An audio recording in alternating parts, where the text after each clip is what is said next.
Let's make Caitlyn's rifle from Season 2 of Arcane. I started by making an outline and then bending a PVC pipe to be the base.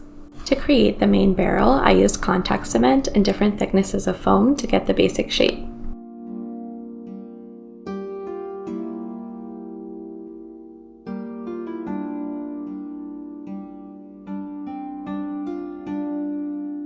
Then I started making this skinny barrel. I don't really know what it's supposed to do, from a thinner piece of PVC pipe. I used craft foam and I just kept adding details until I was happy with it.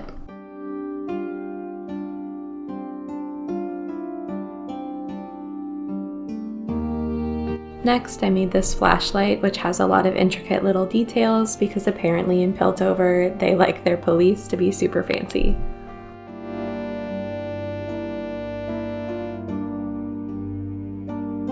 I used some clear Worbla to make a fake glass cover and painted the inside silver before closing it up.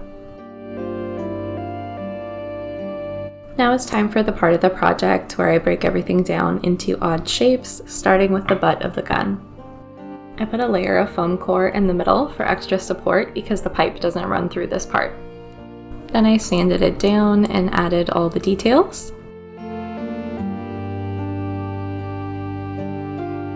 To make up what I think is the grip of the gun and this magical mechanism, I made some pieces to fit around the pipe and glued them on with rubber cement.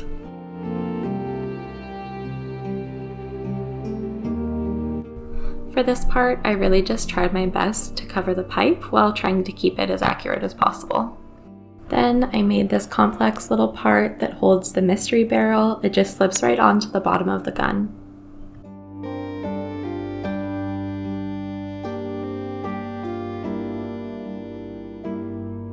Making this part that holds the Hextech gemstone broke my brain a little bit, but eventually I realized that it needed an outer ring with a raised middle, then an angled piece of foam to start the half circle, and then another raised platform for the craft foam door to sit on top of.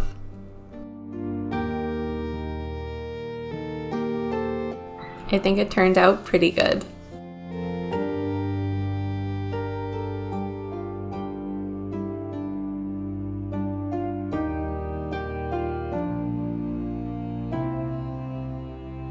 The sights are made from clear Worbla with a foam ring on either side.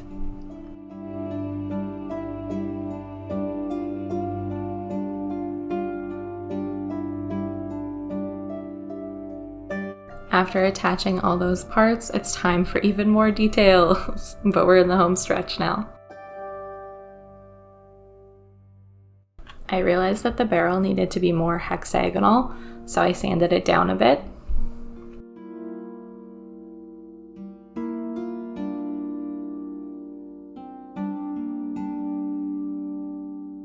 These details that sit on the main barrel are all that's left before it's time to paint.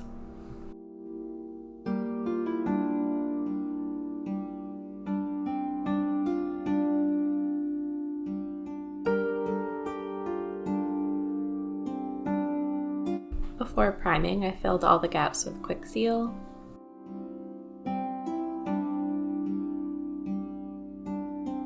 I used Plasti Dip to prime everything, and then I painted all the gold parts.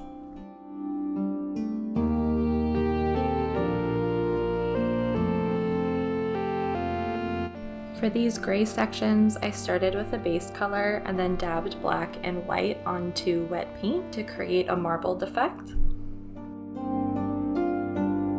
Because of the type of paint I decided to use for the gold, I had to do 4 or 5 coats before highlights and shadows, but I had good company.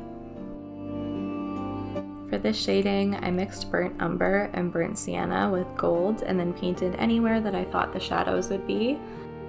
For highlights, I mixed antique gold with gold and then painted everywhere that I thought the highlights would be.